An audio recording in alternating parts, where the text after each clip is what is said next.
world, Jeff Bezos is the world's single richest man. More money than anyone's ever had in all of human history, and yet many of the people who work for him are in effect in poverty. They meet the threshold, and that means that you're taking up the slack, paying, among other things, for their food stamps.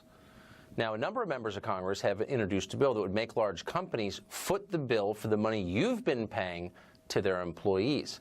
Congressman Ro Khanna of California is one of them and joins us tonight.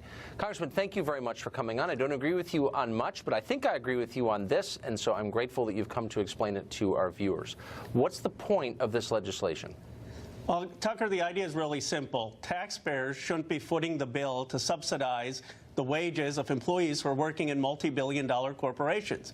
The basic idea for free market is if you work hard and you're smart enough to pick a company that does well, you should make enough to put food on the table. And it's absurd that taxpayers are having to subsidize these employees. It's absolutely absurd. And by the way, the companies are doing this because they know that taxpayers are taking up the slack. I mean, they're taking advantage of our system. So here's my question. Why aren't more members of Congress on board with you from both parties? Well, these companies have massive lobbyists.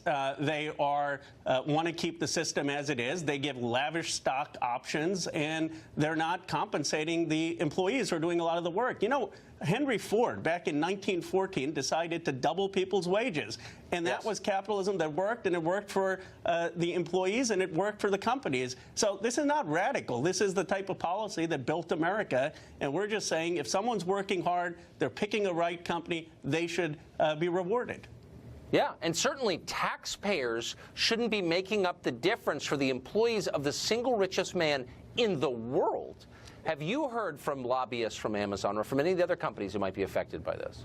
Well, I don't want to say who, but I've heard from people who were unhappy that I was doing this, and they gave all these crazy reasons. They said, oh, this is going to be a disincentive to hire, and companies will discriminate. Well, as you know, Tucker, by law, they can't discriminate. It's not a disincentive to hire. They just want to give that money to stock options for their executives. So I'm sure the lobbyists got to people, and there's no rational reason for this. It's just fear of offending these companies that have a huge foothold in our politics. Later this week, we're going to be speaking to an Amazon worker living in her car, just to put a fine point on that. Congressman, thanks a lot for joining us. Thanks for having me on. I appreciate it. That's it for us tonight. Tune in every night, 8 p.m., the show that is the sworn enemy of lying, pomposity, smugness, and especially groupthink, which is ubiquitous now. Fight back against it. That's the only solution.